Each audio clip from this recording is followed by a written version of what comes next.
bigyan mo ako ng isang Loming Batangas. Yung special Special ako eh. Tapos, isang hazelnut na milk Sir, tea. sandali lang po sandali lang po. Sarap. Akin na yan. Hindi mo to pwedeng kainin.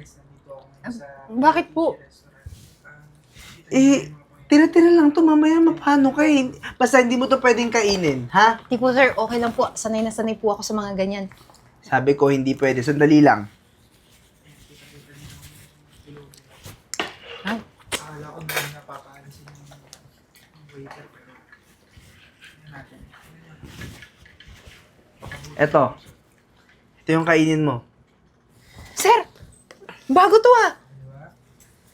Naku, hindi po ako marunong gumamit niyan. Sige, ikaw bahala. Basta, yan. Enjoy mo yung pagkain mo. Oh, sir, maraming salamat po. Gutom na gutom talaga ako. Ay! Anong ibig sabihin nito? Bakit ka nagpapasok ng pulubi dito? Ma'am, binigyan niya po to. Anong binigyan? Hindi pinamimigay ang pagkain dito? Pero ma'am, Ikaw na hampas lupa ka. Ba't ka nakapasok dito? Bawal ang pulubi dito, bukas po yung pinto ng restaurant eh. Bukas! Pero hindi kagaya mo lang ang papasok dito! Wala ka kasing utak! Aling Gina, nagugutom kasi. Kinakain niya yung tira-tira, mamaya mapano siya. Oo, hindi hayaan mo yung tira-tira. Sanay naman yung mga yan. Magkalkal nga ng basura, okay yan. At saka kahit tira-tira, hindi pwede yan dito sa restaurant. Aling Gina, kahit ibawas nyo na lang to sa sahod ko. Yun naman po pala eh. Sige na po, gutom na gutom po. kainin mo Alam mo yung ginagawa mong yan, sinasanay mo lang yan eh. Yung mga ganyang klaseng tao, sinasanay mo lang na pakainin, babalik at babalik yan dito. Mga ganyan ang ugali ng mga yan, tapos sasabihin pa niya sa mga kasama niya, baka isang araw puro pulubuli na lang na dito sa restaurant natin. Ma'am, ngayon lang po talaga ma'am. Gutom na gutom talaga ako kaya pumasok po ako dito. Sorry po, hindi na po maulit. Ubusin ko lang po to. Nasagot pa ng nasagot oh. Dapat di mo pinapapasok yan eh. Hoy, ikaw nga lumayas ka na, pwede? Pwedeng lumayas ka na! Kita mo nangyari, kita mo. Lilinisin ko na lang po. Aling Gina, hayaan nyo na lang muna siyang kumain. Anong pabayaan kumain? Renz, araw-araw yan ganyan ang gagawin yan! Alam mo na mga ugali ng mga yan! Mga pulubi kasi, mga walang utak! Basta makakain, yun lang ang alam nila, hindi nila alam nakakaperwisyo sila dito sa restaurant. Tinan mo nangyari, oh! Dagdag pa yan ang trabaho, imbes na nandun ka, marami kang ginagawa, dagdag pa yan! Papaalisin ko na lang po siya. Lilinisin ko na lang din po to. Maigi pa umalis ka na, ha? Ayaw na kita makikita rito, ha? Huwag ka na uling babalik dito! Isa ka pa naman, huwag mong lagi ugaliin yan, ganyan. Magpapasok ng mga pulubing ganyan. Alam mo ikaw, isusumbong kita sa manager. Yung ugali mong yan, pala desisyon ka. Magpapasok ng pulubi. Patatanggal kita sa trabaho mo. Naintindihan mo? Aling Gina, wag naman po tayo umabot sa kanya. Wag niyo na lang po ako isumbong. Mawawalan ako ng trabaho. Kailangan ko ng trabaho para sa pamilya ko Kita po mo yung pinapasok mo, kundi patay gutom yan. Oh. Minumura ko na, sige pa rin kain ng kain. Ako! Baka sa inyo, Res! Lumabas ka na. Huwag ka nang babalik dito, ha? Huwag ka nang babalik dito. Huwag na Ma'am, hindi pa po ako tapos kumain. Alam mo, malas ka rito sa restaurant namin, eh. Tinan mo, talagang nakakaw ka talaga, eh. Grabe. Nalagdag pa nga sa mga ugali ng matanda. Grabe. Guys, abangan nyo tong video na to. Promise, trending to. Isang matandang mata pobre. Waitress lang rin naman dito sa POTG restaurant. Tapos yung isang waiter, napakabuting tao pero wala silang nagawa. Kinaladkad yung ano. Ay, Diyan na. Nako, ma'am. Buti dumating na kayo. May sasabihin ako sa inyo, eh. Etong waiter na to, pabida. Papapasok ng mga pulube. Totoo ba yun, Renz? Ang sinasabi ni Aling Gina? Oo, binigyan niya pa ng bagong pagkain, ha? Tanggalin daw sa sweldo niya. Totoo ba yun? Ma'am Arian, yung pulubi po kasi kumakain ng mga tira-tirang pagkain, baka mapano siya. Kaya binigyan ko po ng panibagong pagkain. Pero sa akin naman po, sasahod ko na lang niyo po yun bawas. Bakit? Ha? Responsibilidad mo ba yung mga pulubi na yan? Kung kumakain ng tira-tira, ano ang pakialam mo? Doon nga sa basura, naghahanap ng mga makakain yan eh.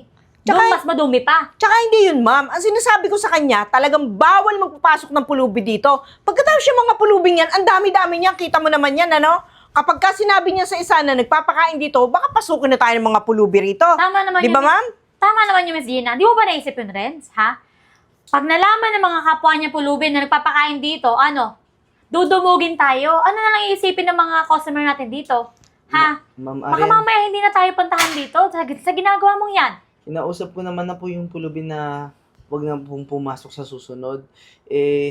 Tumulong lang naman po ako kasi nagugutom yung tao. Pabida ka kasi. Alam mo, Ma'am Tom, ha? Patamad-tamad to, patulog-tulog lang doon sa kitchen, no, pagka walang tao. Araw-araw ko na lang uutusan siya? At saka, ma'am, minsan yung tip nakikita ko, sinusolo niya. Di ba may box tayo para sa tip? Alam mo, Renz, araw-araw na lang ako nakakarinig ng sumbong ni Aling Gina tungkol sa'yo.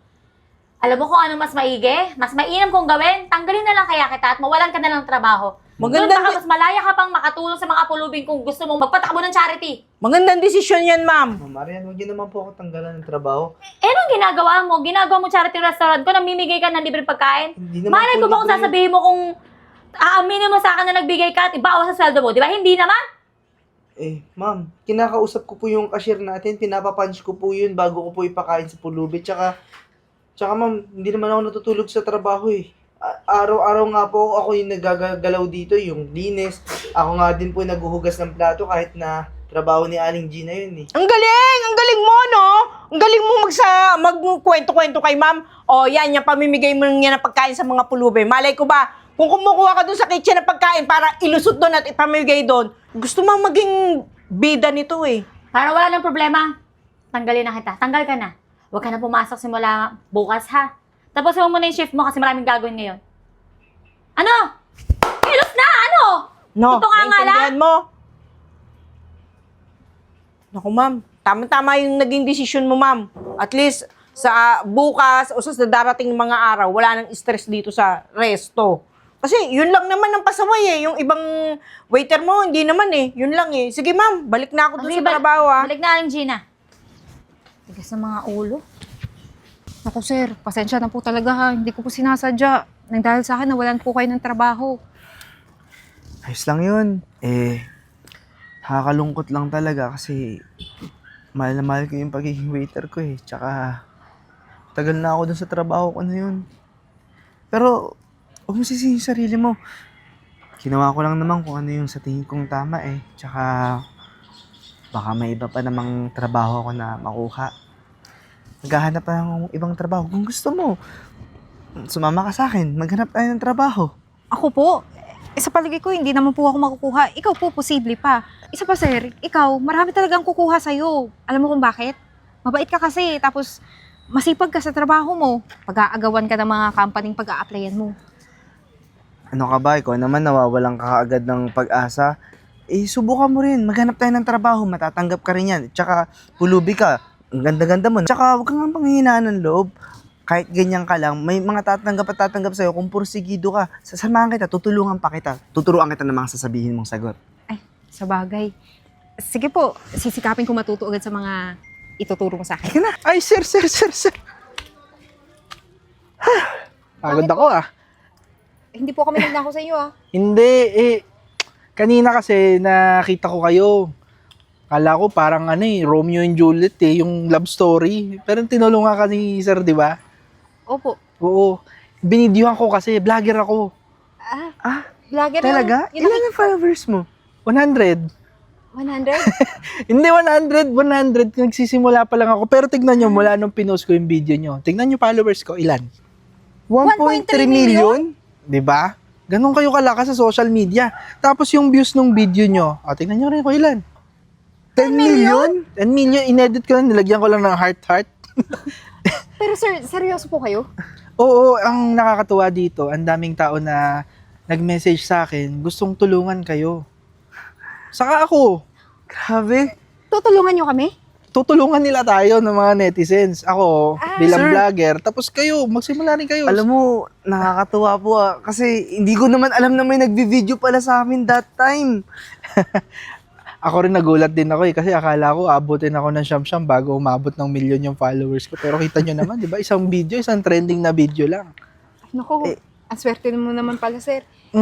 Utang na loob ko yun sa inyo, kaya syempre, hindi ko naman sasarilinin to. Nakita ko rin kanina, tinanggal ka sa trabaho. Binidyohan ko rin yun, pero saka ko na ipopost. Ginawa mong series, sir, ah. Ganito gawin natin. Kung gusto nyo, yung kikitain nating pera, tsaka yung mga tulong na ibibigay sa inyo, ipangsimula natin. Kuha tayo ng ng vlog, ng mga series, yung mga inaapi, tapos makakarma. Kaso sir, hindi naman po kami... Marunong umarte, nahihiya po ako sa camera. Ako rin naman kapalan lang ng mukha yan. Pero, papatusin ko na yan kasi trabaho to eh. Sige, basta turuan niyo ko kung paano ako umacting, ha? Oo, ako bahala, tsaka magaling ako mag-edit. Sige, sir, at saka... Sir, maraming salamat ah. Sana ito na yung pagbabago ng buhay ko. Kaya nga po kasi maghahanap po kami ng trabaho. Kaya nga, ako rin, so doon pasalamat ko sa inyo. Naisip ko na nga ipapangalan natin sa page natin, Grateful Films. Naku, Di ba? Oo, ano. Let's bolt in. Aswati! Tara na? Tara. Gina, ano to? Ano yan? Di mo kilala? Mukha mo to? Kikita mo ba? Viral yung restaurant natin. Viral ka. Oo, Ano kaya dun sa pulube? Alam kong ako yan, pero hindi ko alam yung mga ganyan-ganyan na video-video na yan. Ba't may ganyan? Malamang may nag-video sa inyong good netizen. Ikaw naman, Aling Gina, hindi mo naman sinabi sa akin na ikaw pa lang may kasalanan. Ano ako may... Friends niyanggal ko sa trabaho, sila naman pala mabuting tao dito. Ano ako may kasalanan? Eh, di ba kunento ko sa'yo yan? Oh, Kulang-kulang ka magbigay sa akin ng impormasyon eh. nung sinabi ko sa'yo, wala ka naman tinanong, ma'am. Pinakwento mo lang sa akin, oh, ayan! Alam mo, dapat ikaw yung tinanggal ko, hindi si Renz eh. Ah, Nagsisisi ako, ikaw, ako pa talaga. sisisihin mo ngayon, ma'am. Subukan mo akong tanggalin. At bakit? Oh, bakit hindi ko pararating kay boss yung mga kababalagang ginagawa mo? Pareho lang naman tayo, ah. Talaga ba? Ako pa tinatakot mo? Oh, eh ano ngayon? Lalong hindi mo ako matatakot. Ikaw talaga matanda ka, lintik ka talaga. Ano ba mag-explain kayo, boss? Nakakagigil ka. Ako pa sisisihin? Di ako takot mawala ng trabaho. Thank you sa lahat ng mga sumusuporta sa vlog namin. See you sa next vlog. Bye! Bye! Yan, okay na yan. Alam mo, tignan mo. 5.6 million yung kinita natin last month. Grabe! Ang laki, no? Tsaka yung followers natin patuloy pa rin na tumataas. Tignan mo, pa 15 million followers na tayo sa YouTube. Alam mo, yung nangyayari sa atin ngayon, blessings yan.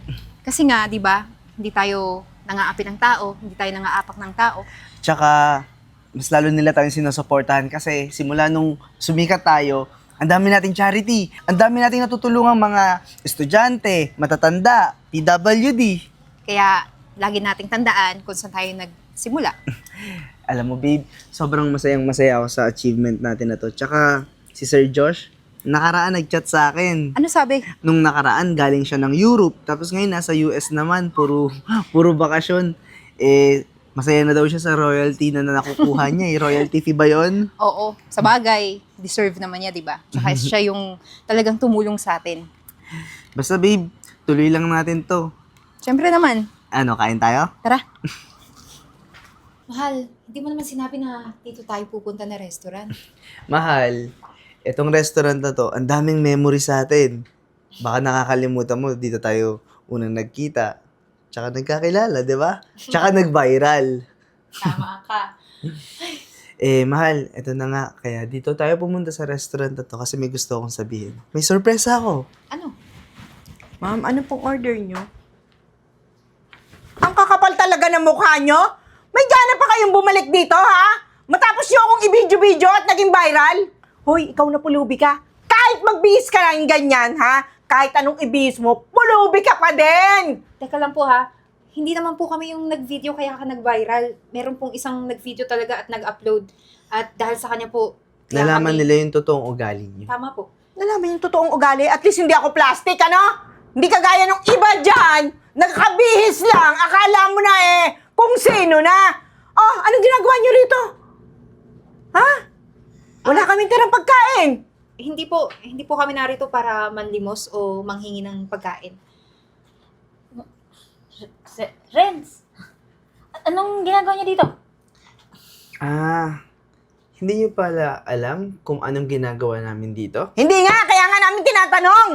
Kalma lang. High blood ako pag makikita ko yung pagmumukha ng mga yan Kaya nga ako na nabasbas ng mga tao, viral video ng mga yan. Hindi nga kami nag-video May nag-video sa mga ginawa mo. Oo nga. Ngayon, nag-viral, nakilala kami.